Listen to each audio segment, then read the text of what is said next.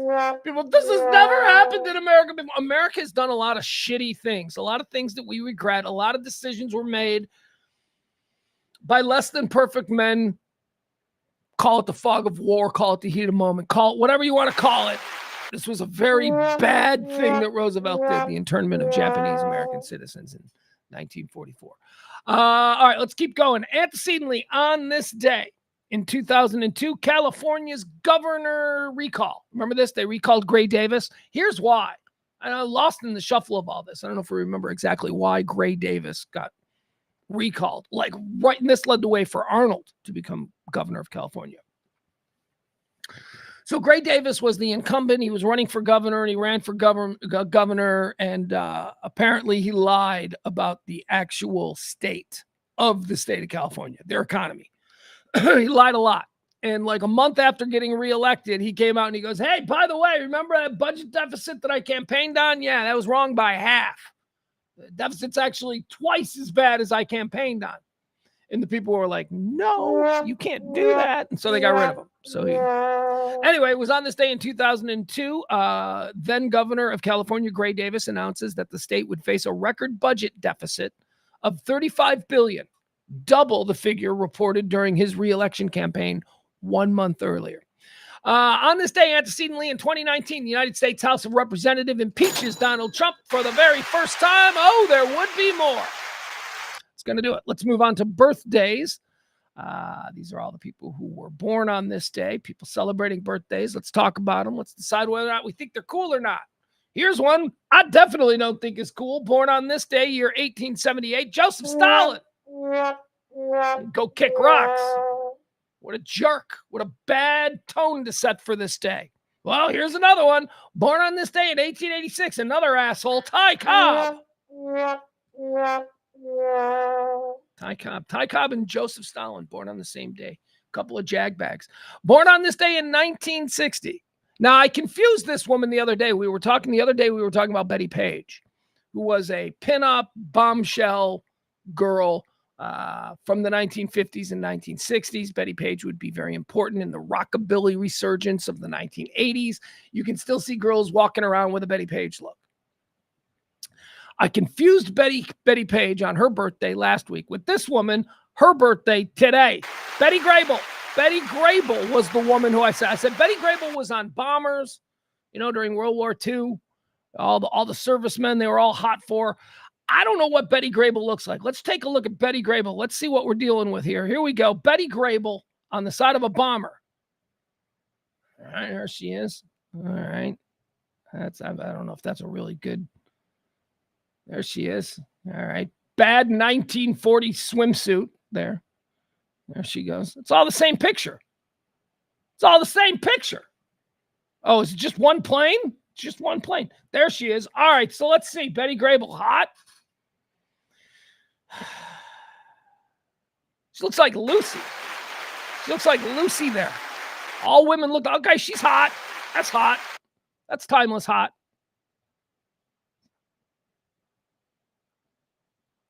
Yeah, she's hot. All right, ladies and gentlemen, Betty Grable. There you go. Happy birthday, Betty Grable. All right, she's hot. She's also dead, so, Anyway, born on this day in 1916, Betty Grable. Born on this day in 1943, Keith Richards of the Rolling Stone. Keith Richards, born on this day in 1943. Born on this day in 1946. How about this one? Here's a big one. This is a big one to have a birthday on this day. Steven Spielberg, ladies and gentlemen.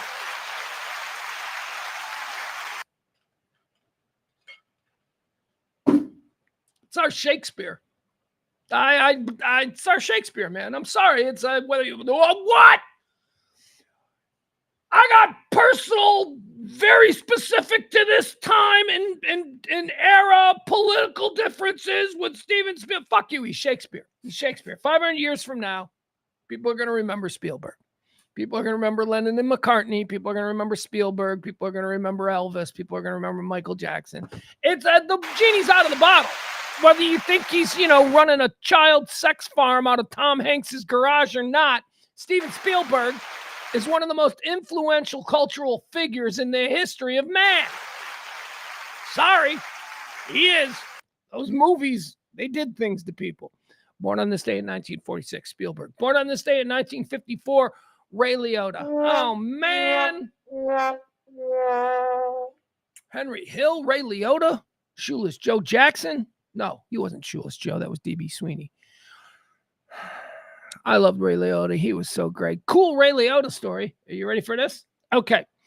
This is how I tell it. I don't know if this is exactly true, but the players involved are all the same. And I don't know. So Mark Grace played baseball for the Chicago Cubs, right? Mark Grace had a hot wife, Michelle Grace. She wanted to be an actress. She was a hot wife, and Mark Grace was a star in Chicago. I guess he was a national star in baseball. He was a big star in Chicago, and his hot actress wife was always like hanging around. So we're like, oh, look at Michelle, hot wife. So Mark Grace was apparently he hung around with a lot of Hollywood people because of his wife and all that kind of stuff. And he ended up hooking up with the chick from Northern Exposure. What's her name? Janine Turner. I think that's it. Janine Turner. So Mark Grace had an apartment across from Wrigley Field. And apparently after a game, he was sexing up Janine Turner from Northern Exposure. And his wife apparently caught him or something. And that ended the marriage. And then Mark Grace got his wife back. He's like, oh, baby, no, please, no. And then his wife ran off with Ray Liotta. Hey, happy birthday, Ray Liotta. And she became Michelle Liotta. She was Michelle Grace. But yeah, weird. Anyway, Ray Liotta's dead and he was cool. Ray Liotta, born on this day in 1954. Here's a weird one. Here's two of them, okay? Born in 1963 and then another person born in 1964. I would never. Born on this day in 1963. Brad Pitt. Born on this day in 1964. Stone Cold Steve Austin. Would never in a million years think that Brad Pitt is younger or older than Stone Cold. That's a weird one for me. Brad Pitt still looks 40. Brad Pitt's going to always be 40. Stone Cold is starting to look like a 60-something-year-old man. Brad Pitt still looks 40. Born on this day in... Oh, here we go. Yay! Let's play a game.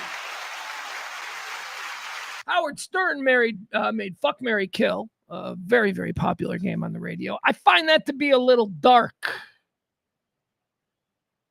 With all the fucking and the killing. The marriage is nice. So we've reinvented the game. I play this game with my son. I've been playing this game with my son for a number of years. We call it Kiss, Marry, Kick. The goal is I give you three people, just like Howard Stern's Fuck, Marry, Kill. Except in Kiss, Marry, Kick, all we do is we're going to kiss one of these girls. We're going to make out with them hard. We're going to kiss one of them. We're going to marry one of them. And we're going to kick one of them to the curb. One of them gets kicked to the curb, metaphorically. All right, ready? Kiss, Marry, Kill. Three women born on this day celebrating birthday. First and foremost, let's get Kick, Marry, Kill started with... This is a good one, man. Beauty is born on this day in 1975, wrestling legend Trish Stratus. Are we going to kiss? Are we going to marry? Or are we going to kick to the curb Trish Stratus? Oh, she's beautiful. She's beautiful. She's sexy. She looks like a porn star. Look at her. She does. The wrestling chicks all look like porn stars. All right. It's very attractive. I've also seen her in interviews. She comports herself well. She is not an idiot. She seems to be a pretty cool woman. And she's a very attractive woman. And she is aging well. And there you have it. Trish Stratus, our very first contestant in today's Kiss, Marry, Kill. Trish Stratus, born on this day in 1975. All right, number 2 in our list, Kiss, Marry, Kill.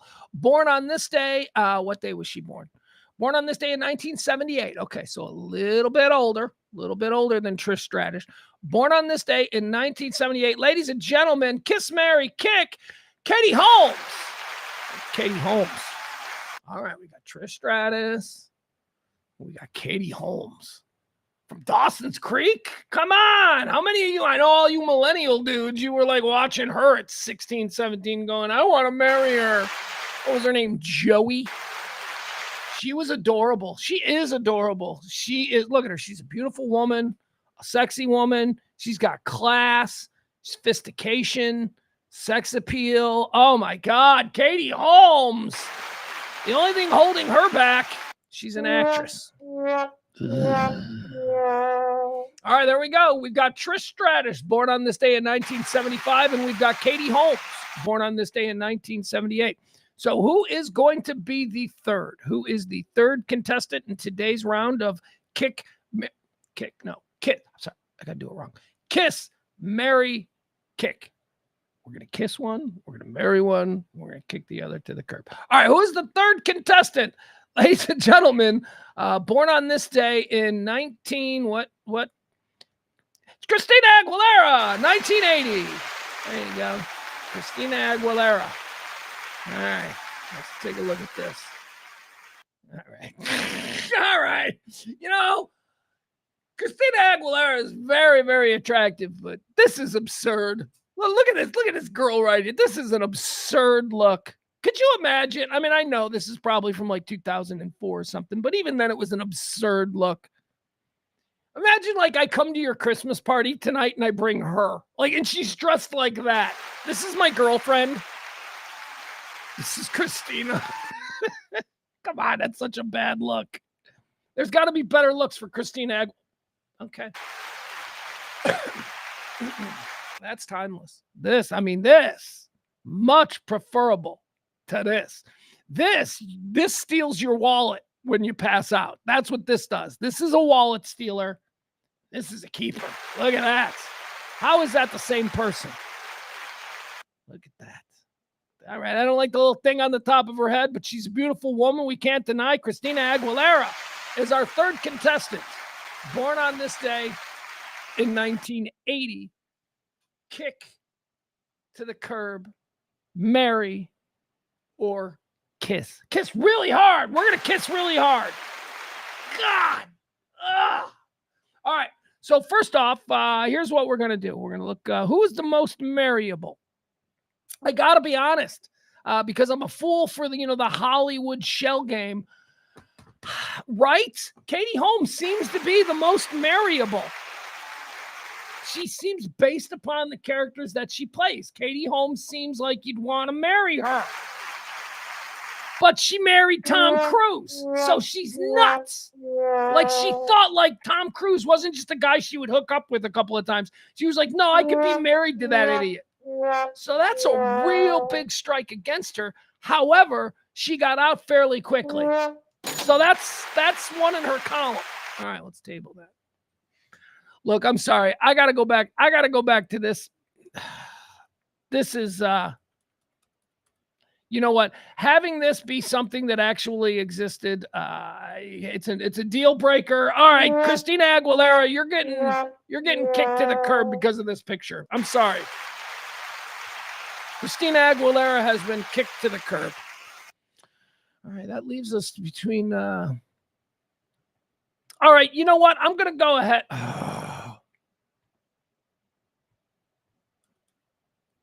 Hold on. All right, here's what I'm going to do. All right. I've decided we have kicked Christina Aguilera to the curb. I'm going to kiss really hard Katie Holmes because I'm not. Look at that. Look at that. That is so dangerous.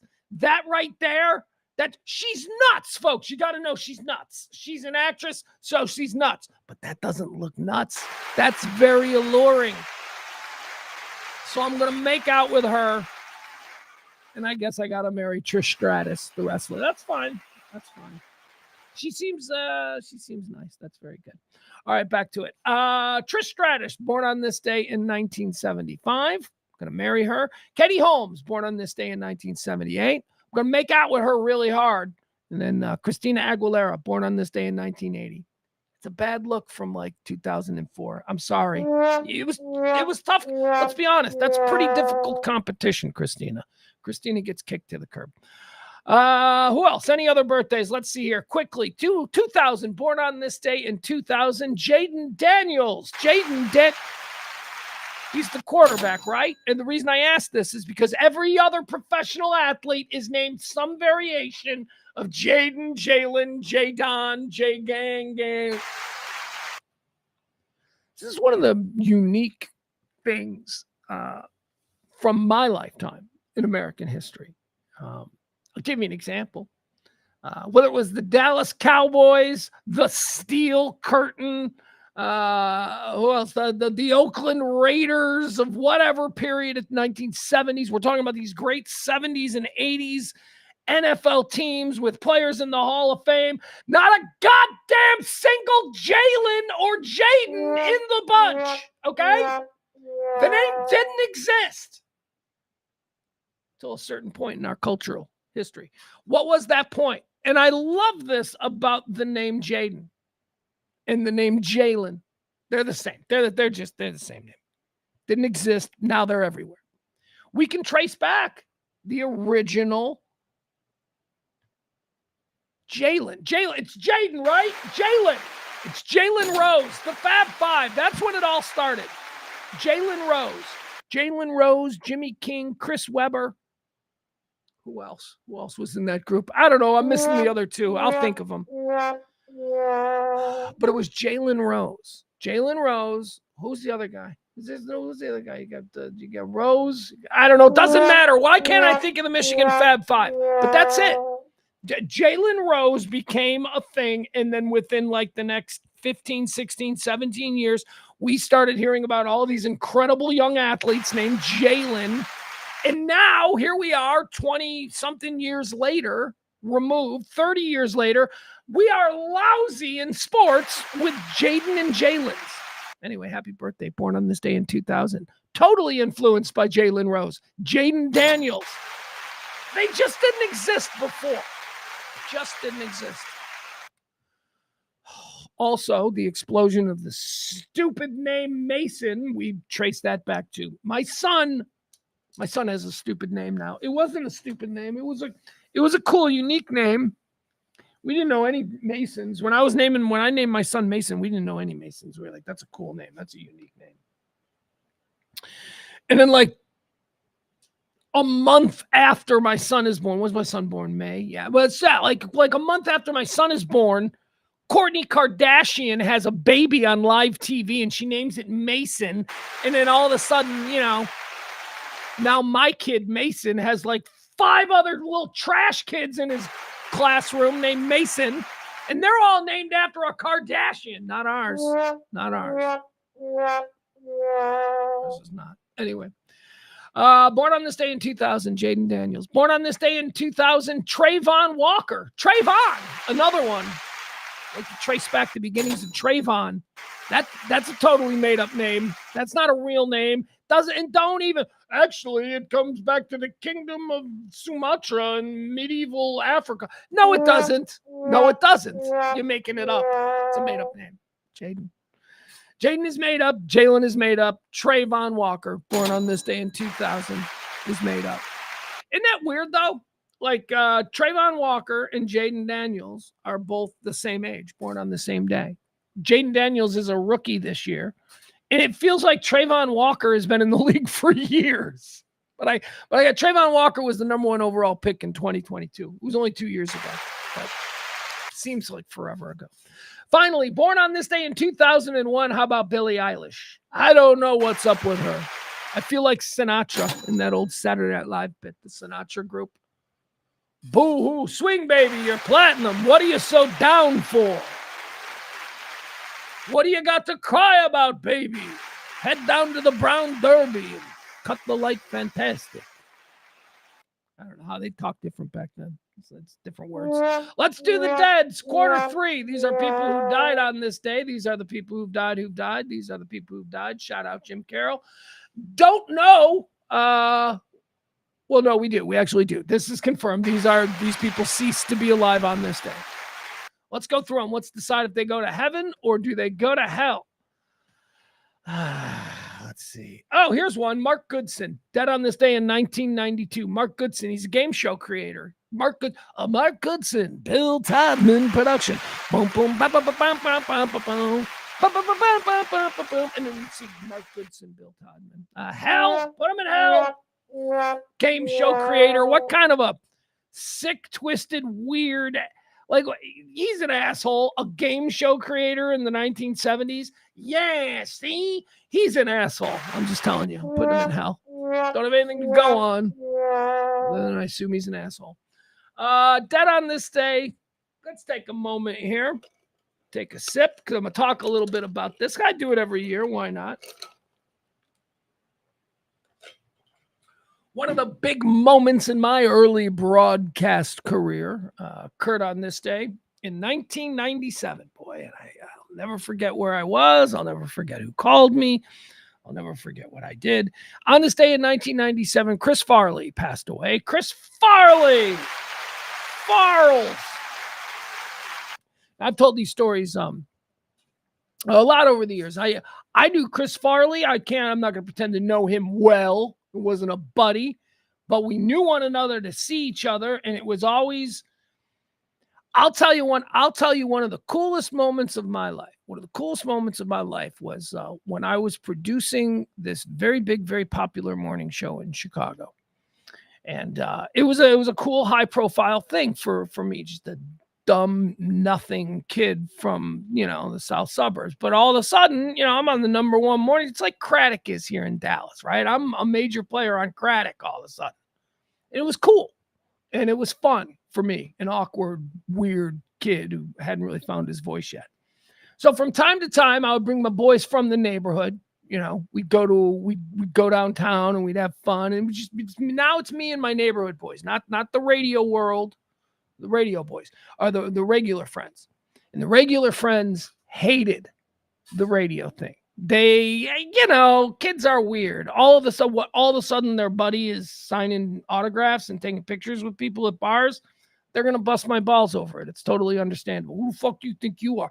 By the way, your show sucks. I hate your show. Like, that was like my friend's default setting. Like, somebody would be like, oh, that was really funny what you did this morning. And then like one of my friends would be like, yeah, that show sucks. I don't even listen to that show. And then they'll talk about the competition. Like that's their favorite show, right? Because that's what friends do. But I'll never forget, we were on Rush Street, and it's a big party street, the sophisticated crowd, the money crowd in Chicago. We're on Rush Street around 1995, 1996. And we're at I don't know where we were. Oh, this was actually at a place called Dublin's. We're just going around all the different bars because we're young kids and we're having fun, and it's the big city, and we don't belong, but we feel like we're we're somewhere we shouldn't be. We're big time now. We're not children anymore. And Chris Farley lived in the John Hancock building, which is where our radio station was. And Chris Farley was a big fan of my host, Kevin Matthews. Chris Farley loved Kevin Matthews, thought he was hysterical. So Chris Farley would go out on an all-night bender, and when he would come in the morning at 6, 7 o'clock after whatever he was doing all night, he would knock on our studio door, which is a couple of floors down from the apartment that he lived in, and he would come in and he would hang out. And so that's how I got to know Chris Farley, with these knocks. Hey, is Kev on? And I would open the little door and I'd be like, hey, Chris, come on in. He had carte blanche.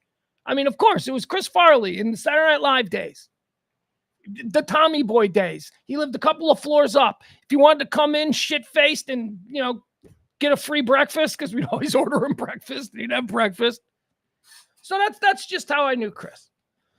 So fast forward to my boys and I, we're out here just on a regular night, and we're at Dublin's. Like I say, around about 95, 96. And we're sitting there, and it's crowded, and it's a Friday night. We're all having fun, and man, the doors swing open, and the whole bar is like all of Twitter, and it's Farley.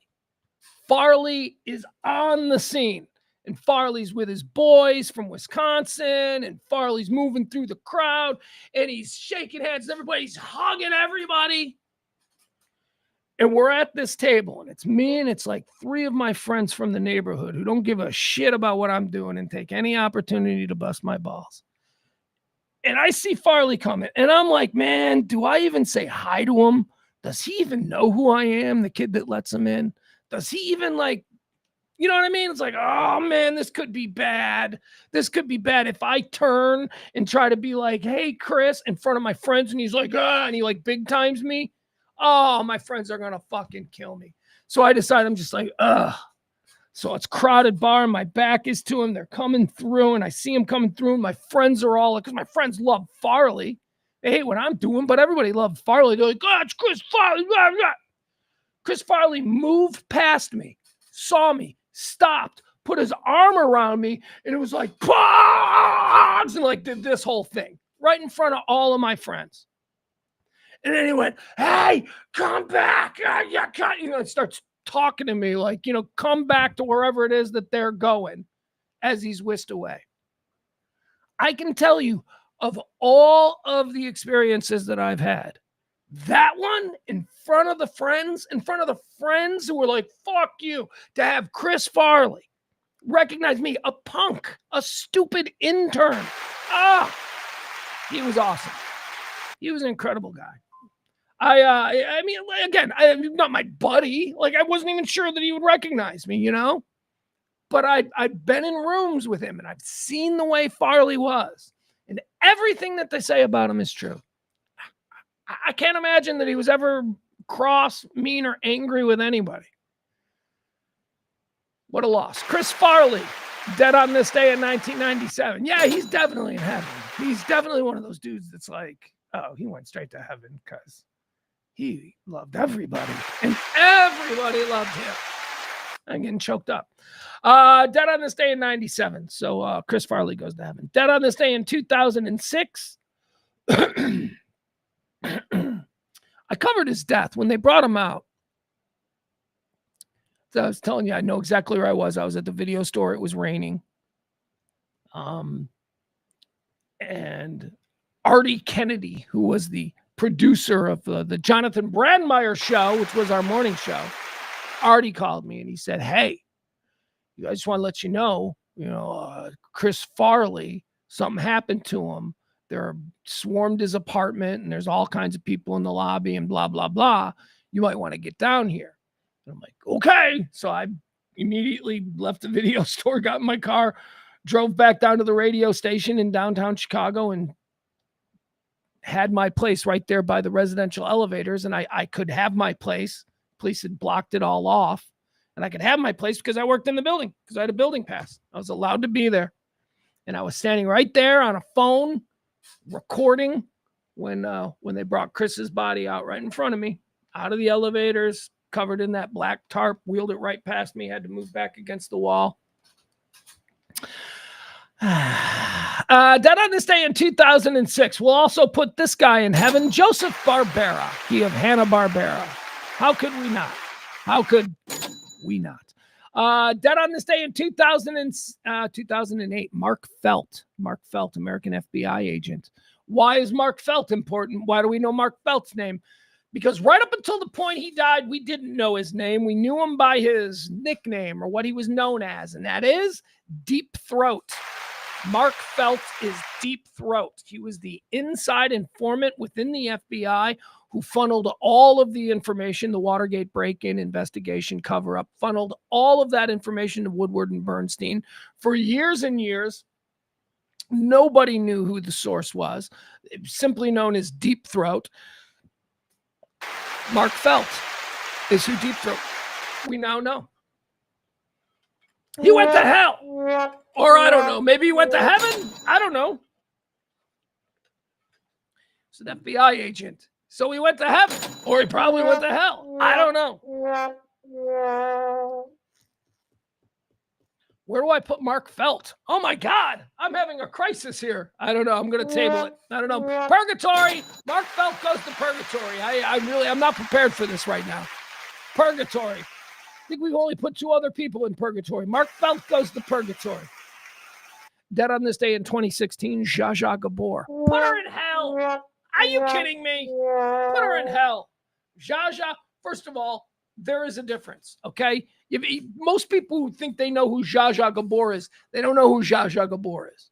Most people think they know, I know Zsa Zsa from Green Acres. No, that was Ava. That was Ava Gabor. Ava Gabor is Lisa from Green Acres. Zsa Zsa is a totally different animal. It's like the difference between like a Khloe Kardashian and a Kim Kardashian.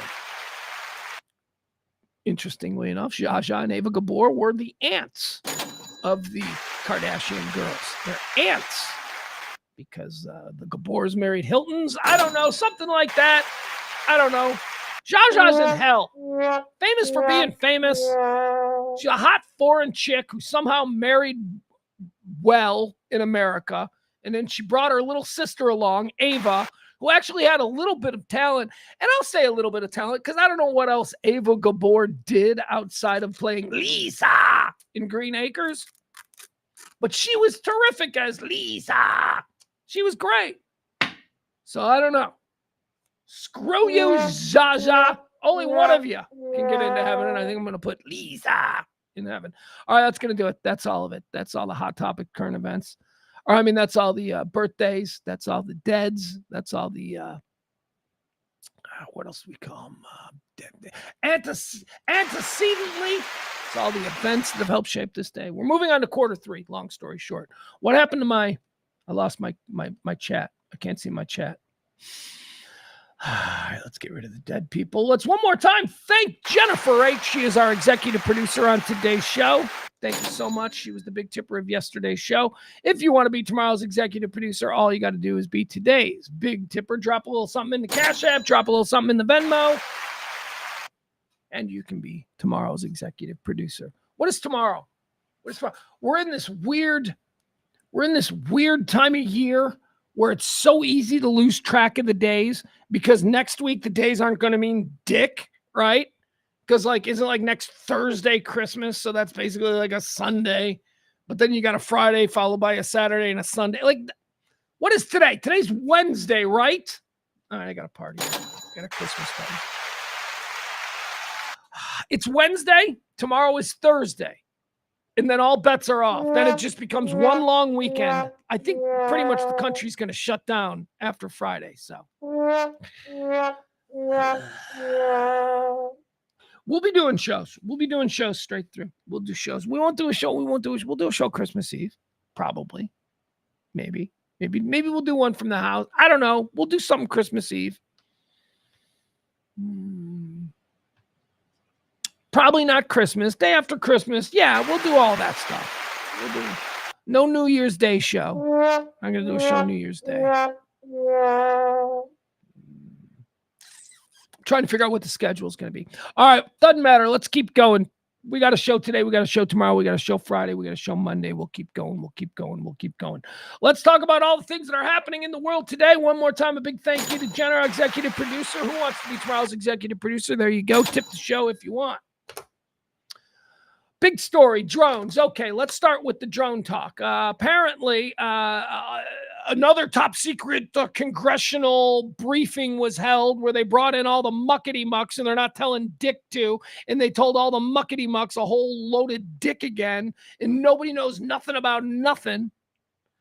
Except everybody's now openly talking about the story that was kind of being kept under wraps, but now Janie's out of the bottle. We're all talking about radiation levels and what are these things doing? These drones in New Jersey, are they looking? Are they mapping? Are they trying to find loose nukes? Whatever you want to call them. So now there's the story here. And I want to go through this, and I want to show you this because I don't know what I'm looking at, and I'm getting all bent out of shape because one piece of information is really bad. And then the information that they say that they got their information from totally contradicts the information they just gave me. So I don't know. Is that media? Let's see. New York, here is the headline.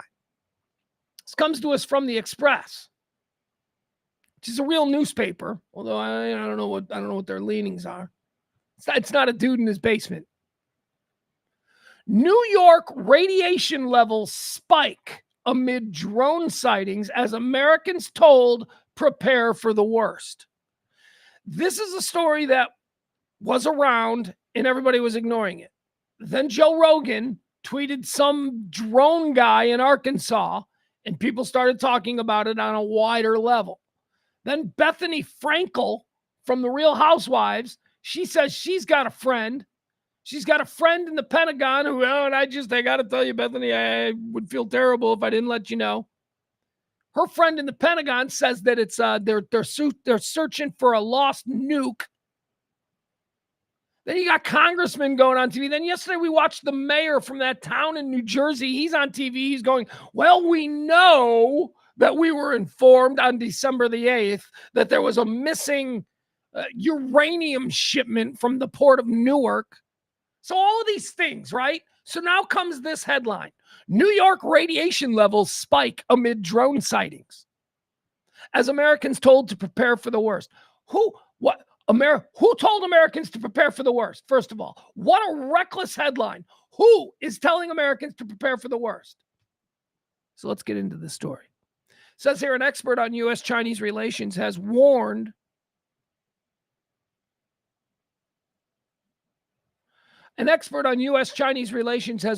that the hundreds of drones buzzing New Jersey homes and military bases could be the precursor to a grim attack. A U.S.-China relations expert, going unnamed apparently, fears that Americans have been warned to plan, or is warning Americans to plan for the worst.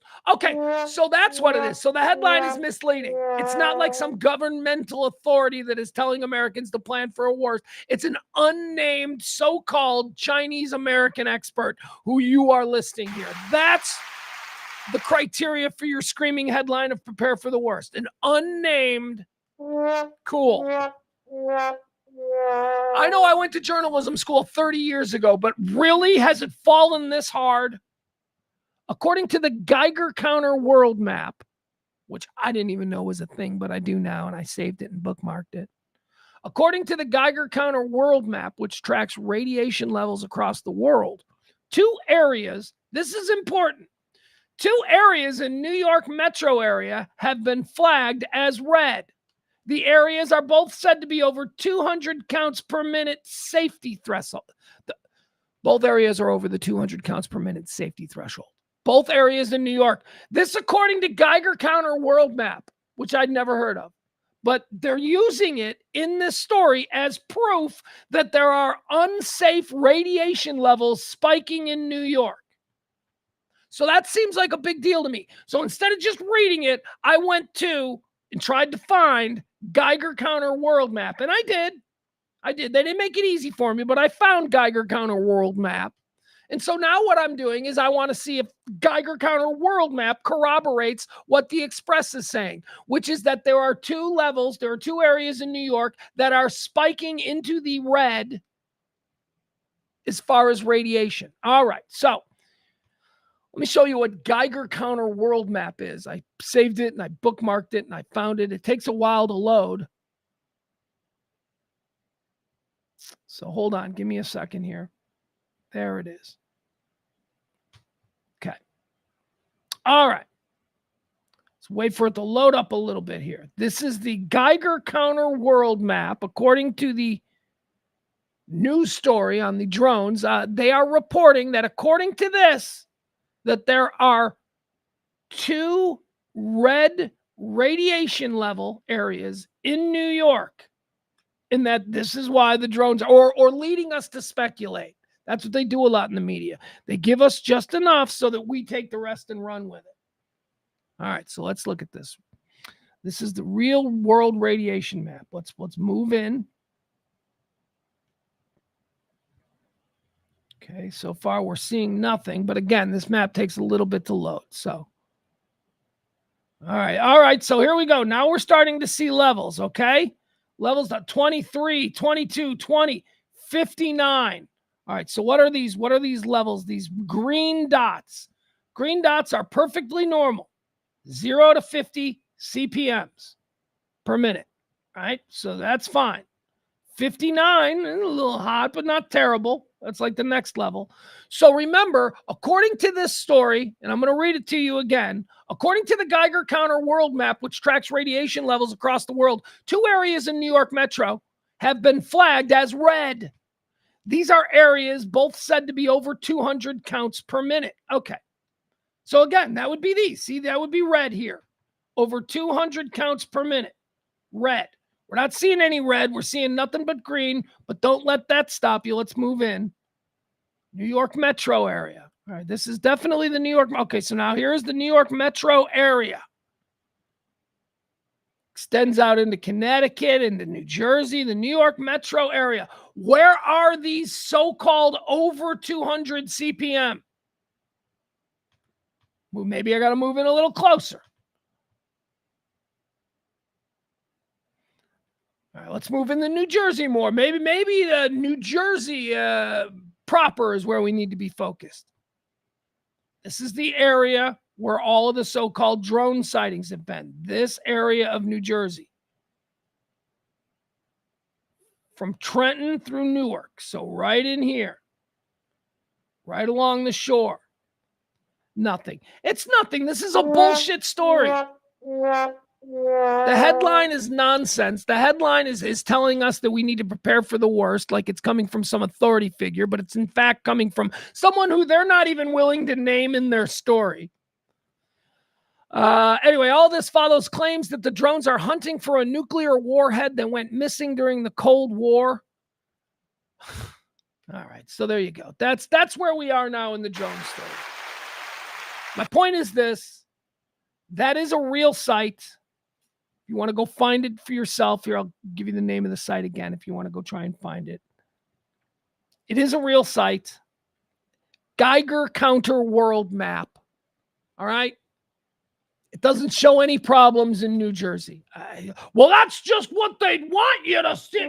See, so shut the fuck up. We're not having this conversation if every piece of fact is answered with, well, that's just what they want because the... Can't have a conversation with you if just everything that you don't want to believe can be rebutted with, well, that's just because how they want you to think that's what them's doing. That's what who's they? Be more specific, you dummy. Don't be shooting lasers at drones either. This is a problem here because a bunch of us idiots can't tell the difference between drones and airplanes. And apparently pilots are like, why are people shooting lasers at us? So stop it. Saying stop it. That's it. I don't know what else to tell you about the drone situation. I myself am resigned to whatever is coming. Alien invasion, Christmas Day nuclear attack on New York, whatever. All right, let's keep going. Astronaut update. We got an astronaut update. These two folks, these two, I feel like I should know their names, but I haven't committed their names to memory. Guy and a girl, remember they went up like, I don't know, back when Obama was president, they went up to the International Space Station. No, it was just a couple months ago. But they went up in the new Boeing Starliner vehicle, reusable little shuttle back and forth to the space station. So they went up like 6 months ago at this point and wouldn't start when they went back into it. They're like, hey, we're here. And they're like, this is a great new car. And they're like, okay, guys, we're going back home. And they got in the Starliner and wouldn't start. Problem with being on the International Space Station is it's hard to get parts. So they were stuck there. And they're like, you're just going to be stuck there for a couple of weeks. Because remember, that was when Elon Musk was like, we can do it. I can get an X, or what do they call it? What's his SpaceX? I can get a SpaceX up there. And then he got all kinds of credit. And they're like, Elon's so great. And then they tried to do it. And they're like, our spacesuits don't fit. They're not compatible. The spacesuits that they're wearing Cannot support them if they were to ride home in one of my planes. So sorry. So then it was like, you're going to be there till Christmas. And then Christmas was like, you're going to be there till after the first of the year. So that was the last bit of bad news that they got. And that was probably 3 months ago, where they're like, you're going to be there until February. Well, guess what? They ain't even going to be there until February. Now it's March. That's right. They're going to be there till March. NASA's 2 stuck astronauts face more time in space with return delayed until at least late March. At least. They're going to be up there for a whole damn year. They're going to set records. They're going to unintentionally set some bullshit records. That's us. That is the current state of our space program. So stop, thinking that we can do all these things. We can't. We can't do anything, which is why when we do these little things that are boring on people who have been, primed on space TV for the last 40 years, laser guns and space duels, and no, we can't do any of that shit, man. That's why all the little stuff is so cool. And that's why we got to keep celebrating all the little achievements. These are real important humanity achievements. But we got a couple of stuck astronauts. Just as a reminder that we can't do anything. Can't do anything. Think of it like pulling your car in a garage. You're a 12-year-old learning to drive, right? You're not even close to being able to drive legally, but maybe you're dicking around. You're trying to pull the car in and out of the garage. That's basically what we can do. We can sometimes get the car into the garage without smashing into the sidewalk. Sometimes. Sometimes it stalls. Sometimes we can't even get out of the driveway because we can't get it started. Stuck astronauts. Madison school shooter update. What do we know? Anything new?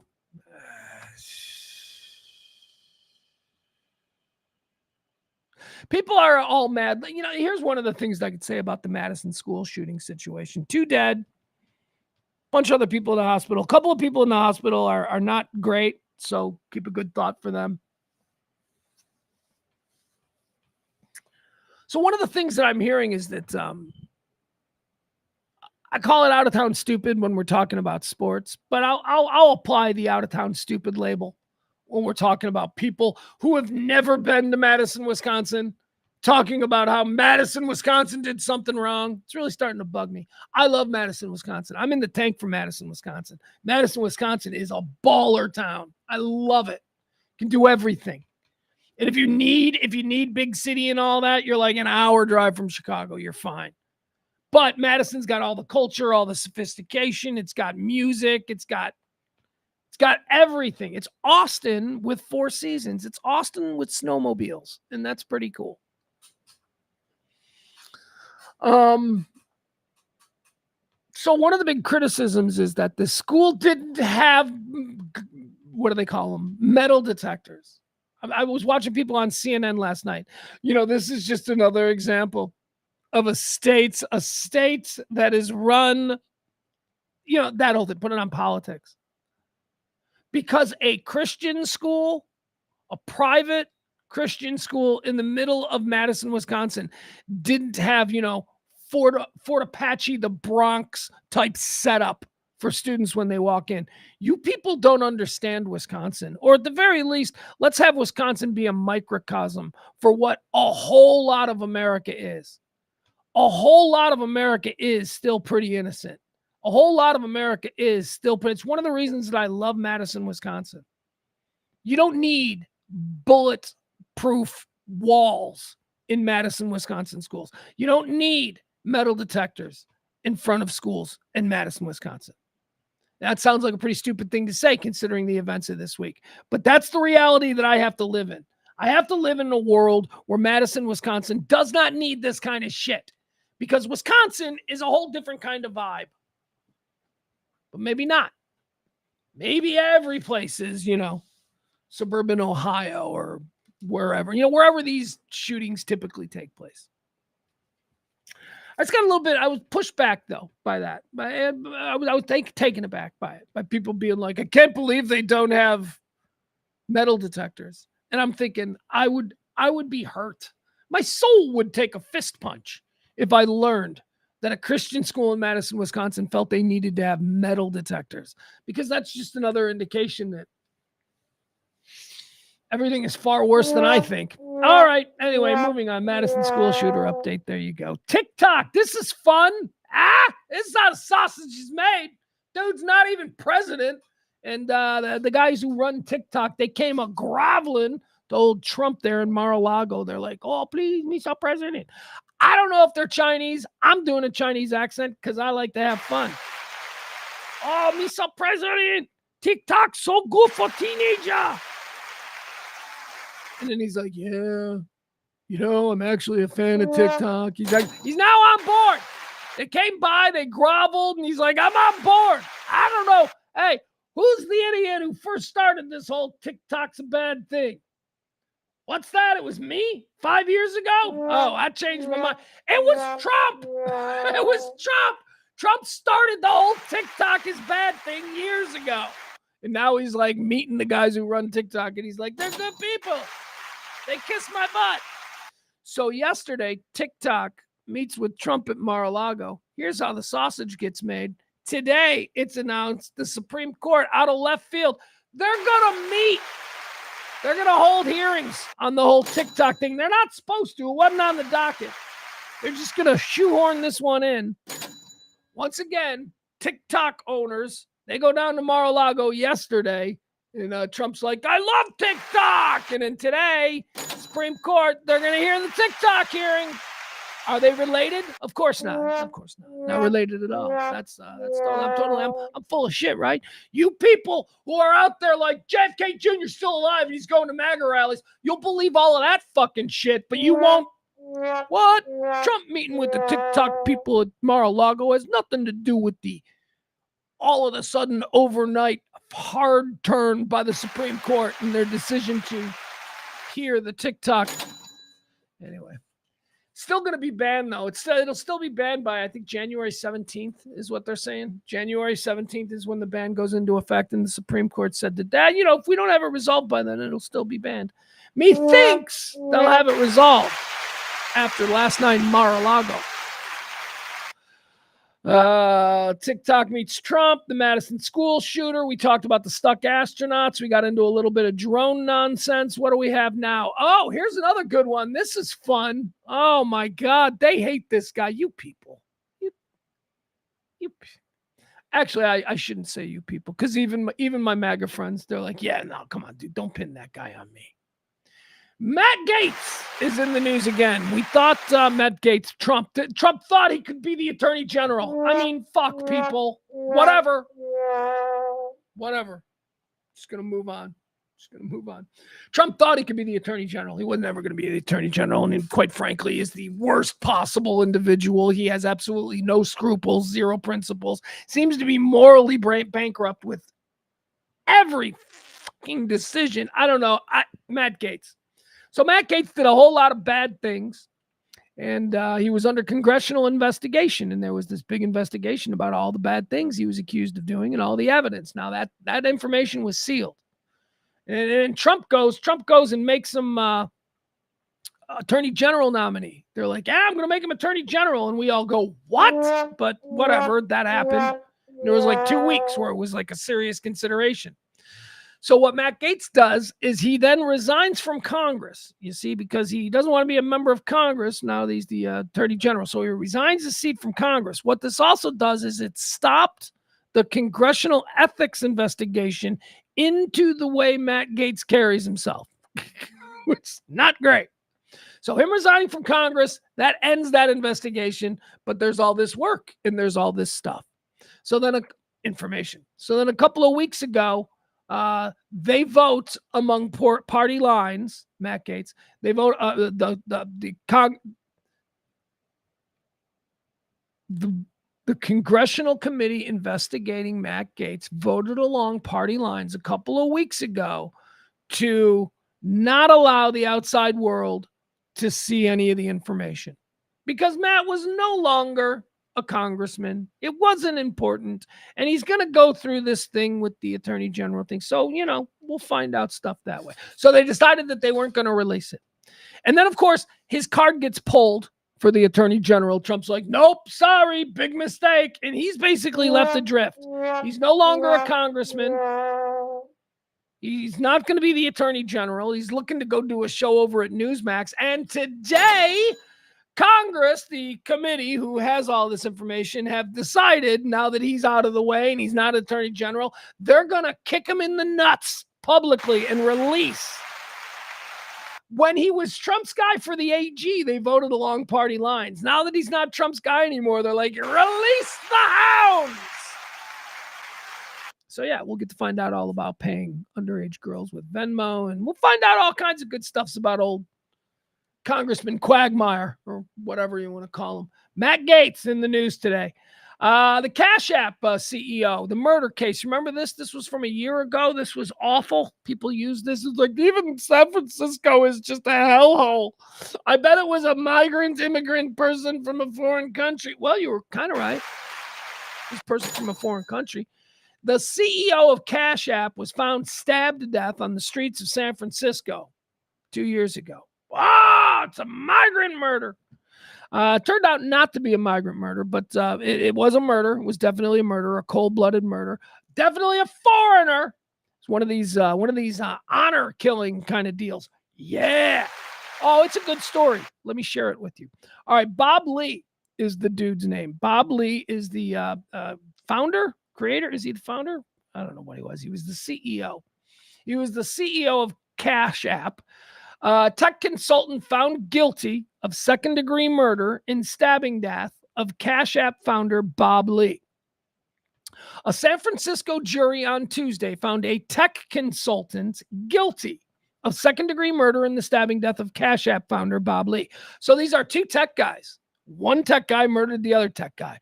Wasn't a homeless, wasn't an example of out-of-control crime, wasn't an example of how we need a taller border wall.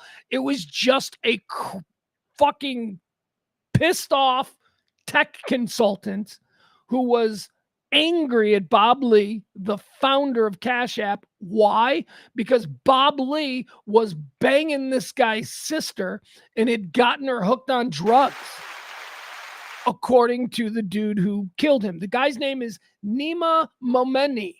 The Muslim people. I don't know the names real good. Nima Nomemi is the guy. So jurors took just 7 days to deliver their verdict against Nima Momeni in the April 4th, 2023 death of Lee. Lee was a beloved tech mogul who was found staggering on a deserted downtown street, dripping a trail of blood and calling for help. Lee later died at the hospital. We're happy that Nima Momeni will not be on the streets. He no longer has the opportunity to harm anybody else in this world, the victim's brother, Tim Oliver Lee, told reporters. We think justice was done here today. Manaz Tayarani, the mother of the defendant, had tears in her eyes Tuesday as she called the verdict unfair. She said, "My son is not the person that they think. He's very kind, he's very loving, and very respectful. And he also stabbed Bob Lee twice in the chest." Prosecutors, here's the case, prosecutors said that Momeni planned the attack on Lee, driving him to an isolated spot under the Bay Bridge and stabbing him 3 times, including once to the heart with a knife that he took from his own sister's kitchen. They say that Momeni was angry at Lee for introducing his younger sister to a drug dealer that she says gave her GHB and other drugs and then sexually assaulted her. There you have it. It's like one of those family honor kind of deals. And okay. Big money people, big money San Francisco tech people acting a fool. There you have it. The guy who founded Cash App. He was murdered by a guy who didn't like that he was, I don't know, introducing his sister to some illicit things. What else do we have here? Quick news story. Oh, here's a quick one. Okay, Nissan. We were talking about Nissan, how Nissan might be going out of business and how sad that is because I have such great love for Nissan. I even got great love for Datsun. Bring Datsun back, I say. Nissan and Honda are looking to merge. Nissan. Honda. Nissan. I don't know, developing ... Nissan and Honda are looking to merge. There's a new real estate platform out there that specifically shows you the political leanings of areas that you are looking to buy in. My question to you, is this a good thing or a bad thing? I think anyone who uses this site is the bad thing. I think that if in your search for a home, for your family, for a business investment, for whatever, if you allow the politics of the neighborhood to influence you, you're a fool. You're an absolute fool. Real estate platform to show neighborhoods' political leanings to prospective home buyers. What's this thing called? A new real estate platform is going to allow users to look at political leanings of the different areas to which they might consider moving. The tool is being launched by tech startup Odyssey and will initially be available in South Florida and New York City. All right, so in two colors, red and blue. There you go. New York and Florida. I don't care. I don't care enough about that. More divisive bullshit. All right, let's do it. Why not? Let's get into the 2024 Mediaite. Why not? This might be the last thing we do today. Mediaite put out every year, they put out their list of the most influential people in media, right? Most people will give you the top 10. I want to go through the whole list. Let's pull this up. We'll go through it. I'll even show you the pictures. We won't spend too much time on all of this, but well, that's not what we need. Hold on.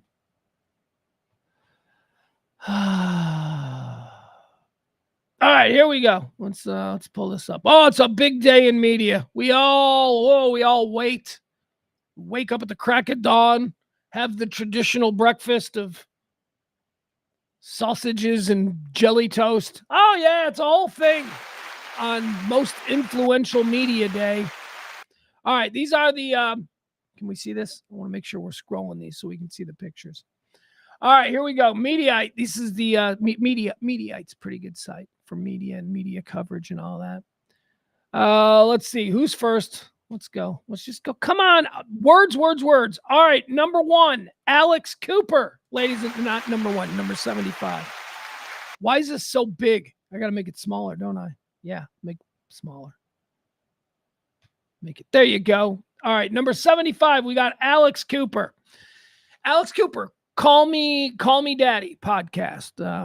She makes like $100 million a year. She is super popular and she's just a mean girl who talks mean girl stuff, but she's hot. So dudes also listen, even though dudes can't see her. They listen and they know she's hot, and that's her secret sauce. I don't understand it, but here we are. 75, Harry Enton. This guy on CNN. I like this guy. He's like a super Jew. He's like a super Jewy guy. He was probably raised on the Upper East Side. He's probably had a therapist since he was 5. Probably went to like Hebrew camps and all of that stuff. I love Harry Enton. I trust him. I'll tell you something. Here's how it's going to be. The guy is like 28 and he carries himself like a 65-year-old, I don't know, jeweler. Let's call him. I don't know. I like him. Harry Enton, number 74. Lindsay Davis, don't know who she is. Would you? Yep. Andrew Schultz, this is pretty good. I like Andrew Schultz is a stand-up comedian. He does a podcast. He's a really gifted and natural talker, a very funny guy. Andrew Schultz, I like that. Don Lemon, this guy sucks. At 71, he's still influential. Where are people being influenced by Don Lemon? No, thank you. All right, let's go through these guys. The CNN Morning Show. Okay, now you're probably going to be a little shocked by this because I do not have, I got no problem. Let me tell you something right here. This dude and this chick. That's all they need. Sarah Seidner's fine. Is that her name? I think it's her name. She's fine. Let's give her something else to do. This guy and this girl. They have the best chemistry on television. They have been working together on and off. Like first they used to do middays. Like they used to be the CNN midday people. They were on from like 10 in the morning to like 1. And they were great. It was always like the super cute. Here's how I always say it. It's the super cute and peppy, super nice Reese Witherspoon cheerleader girl with the dorky mathletes nerd who's totally in love with her and she totally likes him, but just as a friend. That's the dynamic, and it's terrific. John Berman and Kate Baldwin, they're great. Sarah Sidener's fine. She just kind of, she's like the friend that they brought along. It's like, we don't want the friend there. All right, 69, Neil Cavuto. Who cares? Who's this guy? We're going through the Chris Balfe. Never heard of him. Don't care. Don't care about Chris Balfe. Peter Ducey and okay, she's hot. He's a nepo dork. I don't like him. Because his dad doesn't even deserve to be where he is. His dad was a failed news guy who like took the only job available on this brand new startup Fox News, and he's been there ever since. I don't know who this Hassan Piker is. Oh, is this the guy? Is this the guy? He's the left's Joe Rogan. Is that him? I don't know. Unfamiliar. All right, next page. Here we go. Going through all these people who are supposedly super influential in media. Number 65, CNN's Abby Phillips. She's awesome. I like her. I was, I made my dream lineup. They were talking about wiping out MSNBC, and you can pick and choose, and you can make a dream lineup. I gave a show to Abby Phillips. Abby Phillips, man, is good. She's like got this really, like, she's not confrontational. Like she's got this like, well, if that's kind of what you think. And then she zings you with something that like you didn't see coming in this real, like, kind of quiet. I mean, the way you say that, it totally makes you sound like an asshole, you know? That's her style. I love her. I love Abby Phillips, number 65. Good for her getting recognition. Bill O'Reilly. Look at him out there farting dust. He's still doing it. Bill O'Reilly. Martha McCallum. All right. Hot milk. She's all right. Look at her. That's I could go out to dinner with that. I should be so lucky. Dana Bash and these two idiots. They need to get the hell out of here. Where are we at? 61. Dana Perino. Would you? Yep. That's all I got on her. Jim Acosta and Pamela Brown. I like Acosta. I like his moxie. I like that he fights trolls on CNN. That's crazy. Pamela Brown, she's okay. You know who her mom was? Her mom was Phyllis George, Miss America. Her mom was Phyllis George, and Phyllis George used to be on football. She used to be the hot chick on CBS pregame stuff. That was Phyllis George. And then she married Big Jim Brown, let's call him. I don't know. She married some dude named Brown who would become the governor of Kentucky, and they had a baby, and that baby is Pamela Brown. Doesn't make her cool or anything, but anyway, there you go. Harris Faulkner. Oh my God, they built this robot in a lab. This woman is like gross. Eat something. Holy shit. My God, if she ate a pea, people would think she was pregnant. Harris Faulkner. That's not even a real name. That's not a real person. That fucking shit was made in a lab. All right. Christian Welker. I don't know who that is. John Favreau, John Lovett, Dan Pfeiffer, and Tommy Viter. Oh, you mean the Obama speechwriting team? Oh, okay. Chris Hayes, this dork. Let's go to page 3. We're rolling through them now. Ellie Honig. Sometimes, but also sometimes. I don't know. I kind of like him, kind of don't like him. We're going to move on. Number 54, Chris Cuomo. All right, we'll take a moment here. I'm liking what he's doing on News Nation. I am liking what Cuomo is doing on the News Nation. That's all I'll say. Laura Ingraham. Jesus. Ava Braun. That's who that chick is. Andrew Kaczynski. The K-Files. I know he does stuff on CNN. I don't know who he is. Jon Stewart. Welcome back, John. That's good. 51, not so great. Do more next year. We'll get you up there, Jon Stewart. It's good to have him back. All right, I got no problem with Anderson Cooper. I find him to be the least offensive of all of the newsreaders. I think that he's, I look past all of the Nepo stuff, and because he can do the job. He's been doing the job for 20 years. He's fine. Who's this chick? I don't know what this chick is. I see her everywhere, Nancy Wallace. I have no idea what she is. It's like she's, I don't know. I mean, when I don't know what they are, I can only go by, would you date them? And I'm like, yeah, I'd date her. She's all right. Ari Emanuel and Mark Shapiro. All right, I don't know who Mark Shapiro is, but this is Ari Emanuel. Or is this Ari Emanuel? I don't know which one is which. I don't care. Here's what I know. Ari Emanuel is the character that Jeremy Piven played on Entourage. Remember the character of Ari Gold? Ari Gold was based on Hollywood super agent Ari Emanuel, who is also the brother of Rahm Emanuel, former White House chief of staff and longtime mayor of Chicago. And also they've got another brother, let's call him Shlomo Emanuel. He's like the world's most famous heart surgeon. Imagine being the mother to Ari Emanuel, who essentially owns Hollywood, Rahm Emanuel, who essentially for a period of time owned Washington, D.C. as White House chief of staff. And then you've got your other son, the one that isn't famous. He's just the world's most renowned heart surgeon. All right, there you go. I don't know why these guys are influential other than, he's an agent. That's important. 47, Patrick Bet-David. I don't know who this guy is. I've been watching this guy because he's everywhere. Here's what this guy is. This is what I've come to understand. This is a guy who made a lot of money doing some really sketchy shit. A lot of money being really sketchy. Kind of trying to get out of the whole sketchy thing because he got his big giant bag of money and they didn't catch up to him. And so he's kind of dialing back the sketchy shit. And now he's taking all of that money. He made a lot of money doing sketchy shit. And now he's just doing a live stream. He's just doing a show. And he's like kind of doing it. And it's not a bad show. It's a little political. He was, big Trump when the whole MAGA thing was going on. He had all the MAGA people on. But he has normal guests. He's not terrible. He is not terrible. Some sketchy shit in his past, though, because I read up on him. I'm like, how is this guy able to afford this entire... Because he's got a lot of sketchy shit in his past.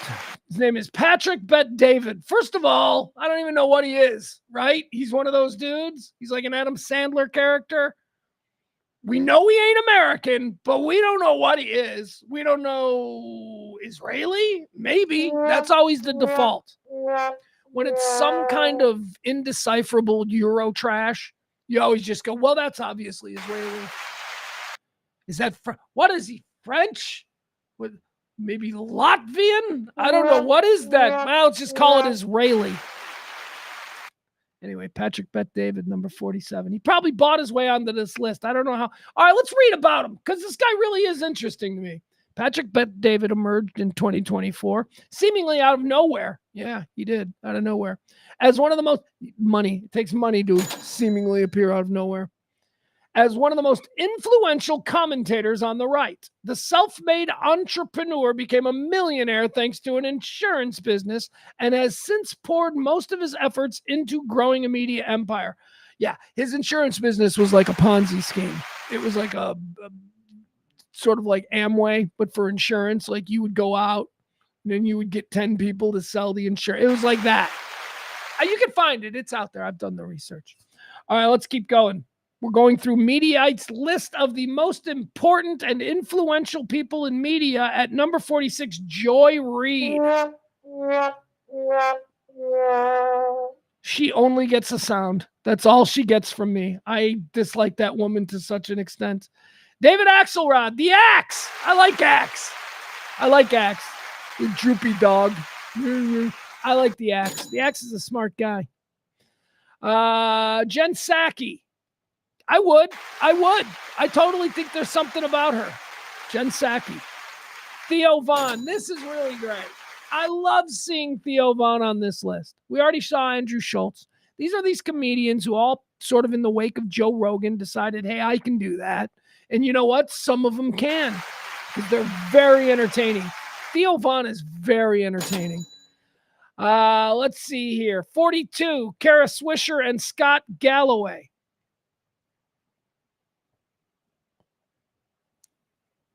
I don't want anything from these two. I don't even want to watch them screw. I don't even know if they're a couple. I don't even know if she likes dudes. I don't know. Jonathan Carl, number 41. Who cares? Don't know who that is. Number 40, Brian Stelter, Dylan Byers, and Oliver Darcy. This is the media crew. These are the people who keep an eye on other media people over there at CNN or wherever they are now. Lawrence O'Donnell. This guy is the devil. This guy sucks. This guy is like awful. There's enough people who've worked for him over the years who are like, yeah, that guy's a total dick. Talk about somebody who is arrogant. Talk about somebody who is just completely pretentious, thinks he's better than everyone else while being a moral grandstander of, I want to help everyone. No, don't touch me. You're dirty. He's like one of those Sorkin liberals that have ruined the Democratic Party, that have absolutely destroyed any semblance of an opposition that we have in American politics. It's because of people like this guy. I hate that guy. Barry Weiss. Oh, I hate her. Oh my God. Oh, is she irritating? Have you ever seen this chick? She's like 15 and she's like, I'm the smartest person in the room. I hate her. Barry Weiss. She sucks. 37, Chris Wallace. All right, what's up with you, dude? I thought you guys were gone. I thought you were gone from Fox. I thought then they put you over. Remember CNN? They were like, come over to CNN. We're going to have this really cool CNN digital platform that we're going to give you a very high profile place in. And before they finished the pitch, the CNN digital platform had been shuttered. And then they didn't know what to do with Chris Wallace. They're paying him a shitload of money. And they're like, you want to do an hour on Saturdays? Chris Wallace. And yet here he is making the list. 37, most influential media member in America. This guy, Mehdi Hassan. I see him all over Twitter. He's got good tweets. I don't know anything about him, though. Let's see here. Next one. Ari Melber. I like this dude. I like this guy. I like Ari Melber. He ham-fistedly tries to remind his audience at any turn that he's a millennial by like awkwardly White Kid in the Suburbs referencing like hip-hop tracks from the 90s. It's embarrassing, and he needs to stop doing it. He needs to stop reminding us all that he's really just a 90s kid. Yeah, from Greenwich. Okay, Ari Melber. Stop it. Stop it. This guy, Steve Bannon, look at him. Coming in at sweetness, number 34. Steve Bannon, still looking like he needs a shower. God, I just know that guy funky. He smells. His shoes smell. Like, that does he have a wife? I don't know. He probably just exclusive with call girls, right? Probably didn't have a wife. But if he did have a wife, she'd be like, leave your shoes on the porch. His shoes fucking smell. You can just tell from looking at him. His shoes fucking smell. Number 3, Jessica Tarlov. I got to be honest, never heard this person's name before. I don't know who this person is. So would you? Yeah, I would. Look at her. I like the glasses. It's kind of hot. Number 32, Deborah O'Connell. No clue. Would you? Why not? She doesn't look too bad. She looks fine. I should be so lucky. Who is she? Oh, she's like in charge of Walt Disney. She's like, okay, totally I would. She's in charge of Walt Disney Company? Yeah, I totally would. Number 31 on the list of Mediaites' most influential media personalities in America. Ezra Klein. Don't know who that is. Sorry. Andrew Ross Sorkin. All right.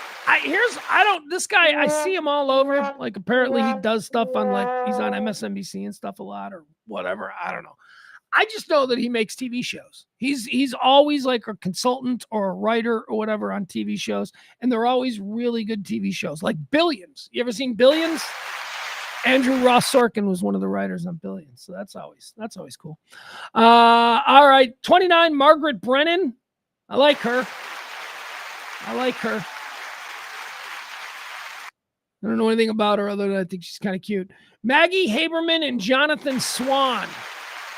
Haberman always looks like she needs a bath. Like, hey, Meg, with all due respect, Maggie Haberman, you know, she was a newspaper girl and she doesn't want to be on TV. And I get that. And there are some girls who are just not about being all girly. And she's one of them. And for the last 8 years, she's been on TV because she's been sort of the Trump expert. So she has exploded as a person who we've now been looking at for the last 8 years or so. When before that, she was really just known as a newspaper reporter. She looks like she didn't shower before she went on TV. She didn't get a really good comb out with her hair. She just threw that outfit on. She always looks like she isn't quite hygienically ready. And then Jonathan Swan, he's like, I don't know, this guy, he might be like, he like invented a new news company. Isn't he the guy with Axios or something like that? Just like overnight, there was like this new news company and he was like the head of it. And I don't remember where he came from. So I would say Russian asset. Jonathan Swan is a Russian asset. That's my take. And Maggie Haberman probably needs a bath and she probably needs to borrow your deodorant. Can I use your deodorant? Can I just quickly borrow your deodorant? She just looks like that kind of a woman. There you have it. Jonathan Swan, Maggie Haberman. Number 26 on the list of Mediaites most important. Look at this guy, this fucking silver spoon. Go eat yourself some Swanson frozen food, you little rich kid, you little prep school rich kid, you little fucking bully. I hate this guy. Oh, he's the worst. Punchable face. Stephen A. Smith. Speaking of punchable faces, I also want to punch Stephen A. Smith in the face. Not to the extent of Tucker Carlson, because Tucker Carlson is just a rich kid. He's just an ascot wearing little 13-year-old. Mumsy, my polo pony is acting a fuss. That's Tucker Carlson. That's your fucking hero. Stephen A. Smith, you know, he comes from the streets of Philly. I can't really go there with him because he'll probably kick the shit out of me. But I'm certain that I could beat the fuck out of Tucker Carlson. That dude's a pussy. That dude is a pussy. You can just tell. You can just tell when you see a person. All right, here we go. Let's go. Here we go. Number 25. The 25. This is the elite. The 25 most influential people in media for 2024. Look at her. This dude's hysterical. It's Rachel Maddow.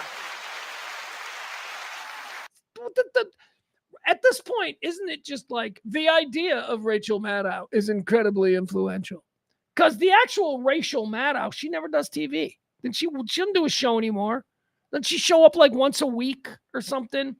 She's like doing Johnny Carson type shit now, where she's just like, she knows MSNBC is cooked. Anyway, Rachel Maddow, number 25. Whenever I see Rachel Maddow, I always go back to my friend. A bunch of years ago, we were in a bar. And she comes up on the TV and my friend goes, "Oh, this dude's hysterical." It's always stuck with me. It's because Rachel Maddow. Oh, this dude's hysterical. Anyway, it's always stuck with me. Number 24, the View chicks. Nope, not going to give them any. The View chicks. Ugh. 23, Scott Jennings. Nope, this guy sucks. Number 22, Nate Silver. Nope, that guy sucks too. Number 21, Kane. Oh, fuck you. No. One name, Kane. Get out of here. I don't even know who that is. Number 20, George Snuffleupagus. There you go. I like Snuffy. He's fine. He read the news. Tell me about the plane that crashed, okay? That's all I need out of you. Snuffy's fine. Number 19, these folks. Nope, want nothing to do with these folks. And he let a black guy in there. Look at that. He's like sitting there like, these people don't want to talk to me. And she's like, I am about to file charges. All right, I hate those people. Let's see. What else? Caitlin Collins. All right. I like the little roll tide roll. Little Alabama girl, Caitlin Collins. Started out working for Glenn Beck. Then she went to work for, who else? She worked for all the worst. She went to work for Glenn Beck. Then she went to work for Bill O'Reilly or Sean Hannity. No, Tucker. It was Tucker. She was Alabama girl. She was very, very right wing in her early. She wrote for, was it the Daily Wire? Isn't that what she wrote? Kaylee Collins, little right wing. She tried to get in on Fox. She wanted to be one of them Fox girls, but they said no. So she left, she reinvented, and now she is the sophisticated New York girl, rising star of CNN. Oh, she wanted to be Laura Ingraham, or she wanted to be, whoever the recent hot chick is on that couch there for Fox and Friends. That's what she wanted. But instead, she became Caitlin Collins. And I don't mind her. She's not terrible. She's not terrible in her role. She's kind of smart. She's kind of, let's be honest, kind of attractive. Well, that's going to happen, a 28-year-old, and you put her on TV for everybody to look at all night. Caitlin Collins, there you go, number 18. Number 17 is David Muir and Lester Holt. All right,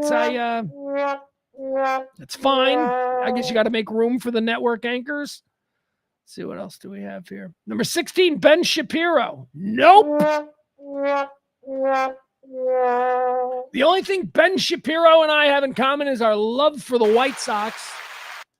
And I'm even wavering on my love for the White Sox. I hate that he is like one of the biggest and most high-profile Chicago White Sox fans out there. I hate that. I hate that I own 2 books about the Chicago White Sox written by Ben Shapiro. Yeah, I don't like him for his politics, but we could drink beers and we could have a long and serious conversation about what's wrong with the White Sox, I feel. Anyway, Ben Shapiro, there he is. What number is he? He's like number 16. I don't know. Number 16, Ben Shapiro. Hey, look at this guy, Piers Morgan, ladies and gentlemen. He's back on the scene. Remember when we got rid of him?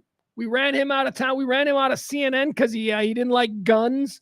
Remember, he decided, he was like, I'm going to go on CNN in 2013. I'm going to go on in 2013, and I'm going to be the guy that tells Americans they can't have guns with this British accent and everything. I'm going to be the one to do it. And nobody watched. Everybody hated him. So we ran his ass out of the country, and he's back there in England, and he's super big in England again. Because those people, they cotton to his gun rhetoric. And for every other issue that's out there, he's awful. So they love him over there in England. Look at him. Tucker Carlson, Piers Morgan, Stephen A. Smith. That's a face punching contest right there, boy. We could do the F, Marry, Kill of face punching. How would that work? I don't know. Anyway, Piers Morgan. Number 14, Jake Tapper. Hate this guy. I would love to punch him in the face. I hate this guy, Jake Tapper, so much. Oh my God, if you seriously cannot see the smug, pampered, privileged condescension that just oozes from Jake Tapper, I don't want to know you. Holy crap, more face punchers. Oh, this might be the most punchable face of all time. This guy's the worst human. He's like a bad guy. He's like an asshole on every level. He is not who you aspire to be. The country club kid whose uncle's the judge or whatever. That's who this fucking guy is. Oh my God. Oh, but you love him. Oh, he's a good guy. He relates. He's just like me, that Jesse Waters. He's the worst. Who are these two? Who's Rashida Jones and Mark Thompson? Number 12 on this list. No idea who these people are. Didn't Mark Thompson just get killed by that Luigi Ferrari guy? Isn't that? Anyway, moving on. Greg Gutfield. I've altered my take on this guy. Not so much that he's unfunny, because he's unfunny, but my take that he's dismissible. I don't think he's dismissible. He's not funny. I mean, terrible. He doesn't have writers. That's what some comedy friends have told me. He uses his buddies as writers. Like, they've always been the guys that write for him, and they're not funny. They're just like dumb, corny. So anyway, he's not funny. Pretty influential. Number 11, Greg Gutfeld. Guy they didn't know what to do with at Fox News, and he created this whole thing. Number 10, Megyn Kelly. Oh, Still think she's so hot. Oh, I still think she's so hot. And you know how I love them bitches. And she is the queen bitch. Oh, Megan Kelly. All right, let's go. What else do we have here? Bill Maher. Come back around on Bill Maher. Number 9. Number 10 is Megyn Kelly. Number 9 is Bill Maher. Most influential people in media. Bill Maher. I used to watch Bill Maher all the time. I was a nightly viewer of Politically Incorrect, its entire run there on ABC. Then when he got the HBO show, I was a big fan of the HBO show as well and watched it until Trump became president. And then every episode became, Trump is the worst. And I was like, I can't. So I stopped watching Bill Maher around about 2019, 2018. Went back last year. And it's a good show. I love discourse. I love smart people talking about smart things, even when they disagree without the yelling. It's really good. So, okay, good for him. Bill Maher makes number 9. His podcast is also really good. His podcast is really good because Bill Maher is an interesting, I almost said good. I don't mean good. He is an interesting conversationalist. He's a smart guy who has interesting things to say that you may not like because he comes across as a condescending prick, but the shit is interesting. If you can get past this whole idea that he thinks he's better than you, and he does think he's better than you. If you can get past that, just listen to him. He's kind of interesting. And then the rest of it's just clown. It's just a clown act. Just whatever, his brand is. Number 8, Bret Baier. He seems all right. He seems like closest thing to a normal news guy, right? He's going to tell you about the stocks. He's going to tell you about the plane crash. He's going to tell you about, latest congressional vote. That's what he does, and there's a place for him. Bret Baier comes in at number 8.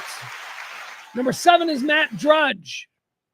Look at this guy. This is, again, unserious people in very serious positions. Just can't with Matt Drudge. Are you fucking kidding me? This is absurd. These two have influential people in media. I got more people watching me right now than watch this show every morning. This is absurd. This is just moving on. All right, here we go. Top 5. We'll run through them. Top 5 most influential people in American media. Sean Hannity. There you go. Now we're going to get the big names, right? Sean Hannity. Charlemagne the God. There you go. Yep, biggest voice in radio, that's for sure. I think the best talk show in radio, but it's on urban stations, so you can't really call it a talk show. Why can't you call it a talk show? Because it's on urban stations. So they're doing talk on an urban station. What do you care? Number 3, Suzanne Scott. No idea who she is. Oh, she's the Fox News CEO. That's why I don't know who she is. This is the boss at Fox News. Number 2 on the list of the most powerful people in media. Let's see. Joe Rogan. Look at Rogan. You knew he was going to be. Oh, boy.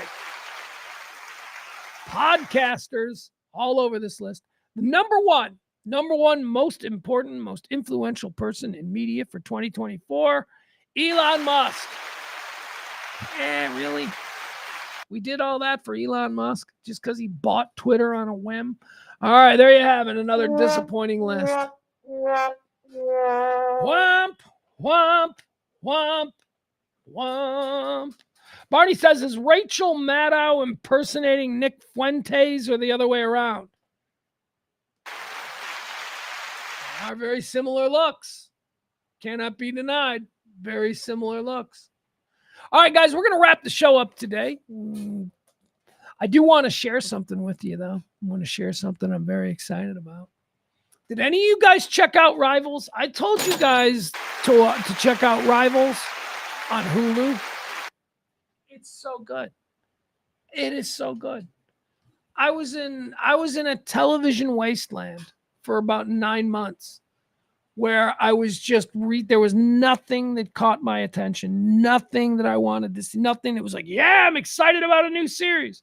Waiting for a new series of The Boys, maybe. Waiting for a new series of, oh, hell, I don't even know. But I was between series.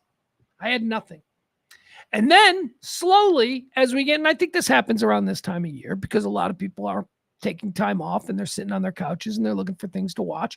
So we get better stuff. And I discovered a couple of weeks ago, I told you about Say Nothing on Hulu. It's just fantastic. Like the best thing that I've seen all year. Then I told you yesterday, I was all excited because over the weekend, I discovered a show called Rivals on Hulu. Rivals, which is about the Cotswolds. It's about the 1980s and money and media in England in this. Very interesting. Very, very interesting. Rivals. Great. And Landman. Oh my God, I'm waiting for Landman to build up a couple of episodes. I've got 2 in the bank right now. I don't like to watch them, weekly. I like to be able to have 4 of them and go, I might watch 4 episodes right now. Who knows? So I'm building up episodes of Landman, but Landman might be a show of the year candidate. You guys, I found another show. Because I decided that I needed to. So I love Peaky Blinders. You guys know I love Peaky Blinders. I don't know if you folks are familiar with Peaky Blinders, but I love the show Peaky Blinders. The show Peaky Blinders, in my estimation, is one of the most original and unique television shows in history, and it clicks a whole lot of boxes for me. Great actors, great action, incredible story, like really wild story, true, steeped in actual history. So you're watching this and you're learning about stuff that was actually happening at the time. All of these reasons I love Peaky Blinders, and I love the guy who created it, Stephen Knight. I think it's Stephen Knight. And I've always been like, man, why can't I get another show like Peaky Blinders? Why can't I get excited for a show the way I got excited when I first discovered Peaky Blinders? What is Stephen Knight doing? Is there anything else?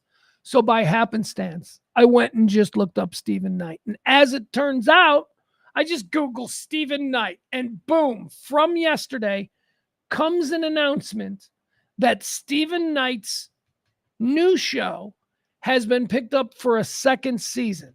And I'm like, huh? What?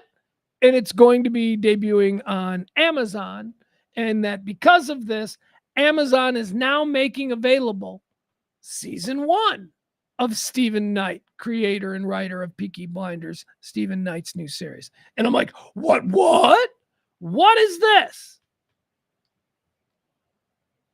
Stephen Knight, creator of Peaky Blinders, apparently has a new show that aired 2 years ago in England on the BBC, and it was like the biggest show of the year, and it won all kinds of awards. And over there in England, they've been waiting for season 2, and it just so happens that yesterday it was announced that season 2 will be unveiled in January of 2025. Okay, so I'm like, what is this show? Here's what I'm told. It's Stephen Knight, who created Peaky Blinders, doing another true life story. It is the story of the SAS, which is the Special Air Services in North Africa during World War II. The SAS was the very first commando unit. Now we have like SEALs and all of these special teams and all that stuff. But the SAS was created because the Brits were basically fighting the war by themselves in North Africa. The Americans hadn't joined yet. And Rommel was basically just kicking the Brits' ass all over North Africa. So the SAS was created by taking some of the most, I don't know, if you were a soldier that had proven that you've got a death wish, that you don't care, you come over to the SAS. So it's the creator of Peaky Blinders telling the true story of the creation of the British Royal SAS, Special Air Services. The first guys to jump out of airplanes, right? Before the Rangers and all of that. The Brits were doing it there in North Africa. And so I started reading about it. I'm like, well, is it a good show? How is it that I've never heard of it? Well, it's got a 100%. The people who watched it in England, I mean, they're like, yes, it's every bit as good as Peaky Blinders. It's called Rogue Heroes. I don't love the title. I think it could come up with a better one. Rogue Heroes. It's available, season 1, available for your complete binge right now. Word to the wise, though, it is a British series, which means season 1 is only 6 episodes. They only do 6 episodes per season, and then they make you wait 2 years for another 6 episodes, but whatever. Anyway, it's called Rogue Heroes. It's on Amazon. The first 2 episodes I've seen, they blew me away. This is an excellent show. If you appreciate Peaky Blinders, if that kind of what's an example of that kind of style? Well, one of the things that Knight does with his shows that he did with Peaky Blinders was he took a show that was set in 1920, and he had all these people existing in this world of 1920, yet all the music was punk rock.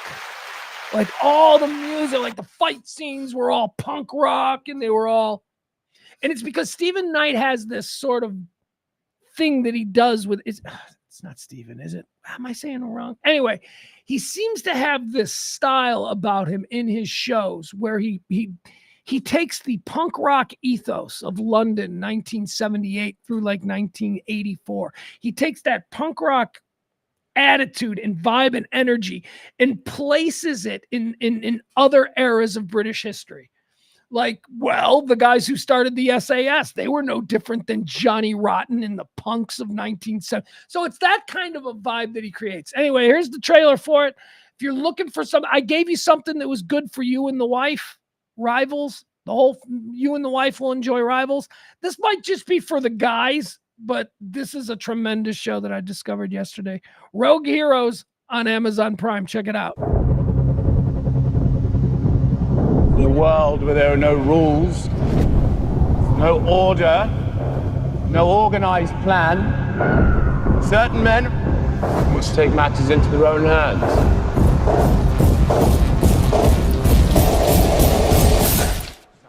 A map? Oh goodness, this must be serious.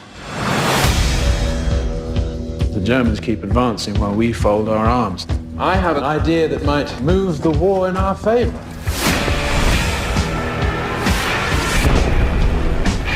We're bringing together men of a particular caliber, and you are amongst them.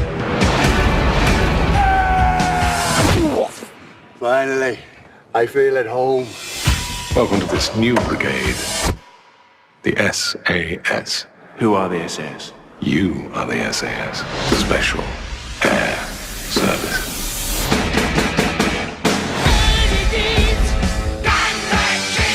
The British are losing the war, and I intend to do something about it. This is SAS Base Camp. We have a license to behave badly. How many women have you slept with, Rob? 12, sir. Welcome to the SAS. We have only one order. Go, kill, return. Good evening.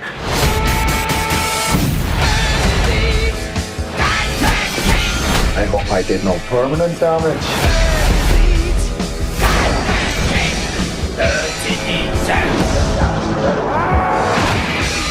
We are a long shot. A shot in the dark. But at least we are a shot. Hangover? Memories of Scotland. Let's go and win the war. You are mud. At last. He gets it.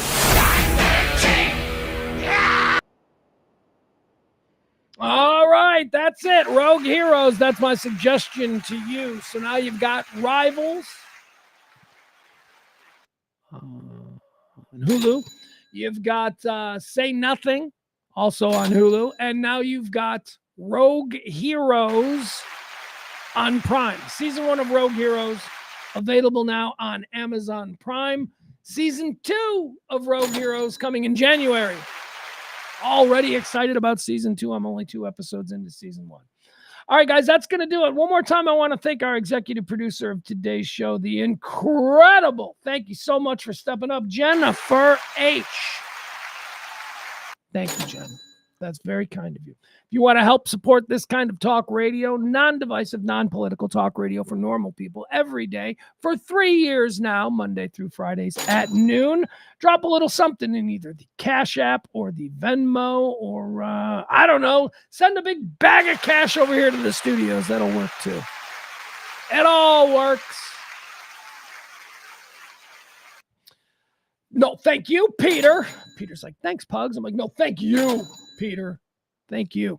All right, that's going to do it. We're out. Have a great night. Okay. We'll see you back here tomorrow at noon for more talk radio for normal people. I'm Pugs Moran. This has been The Rant, live from the Kelly Moore Memorial Studios in the beautiful E Gallery in Dallas's Design District. Check out radiomisfits.com. Like, follow, subscribe, and meet back here at noon tomorrow for more of The Rant with me, Pugs Moran.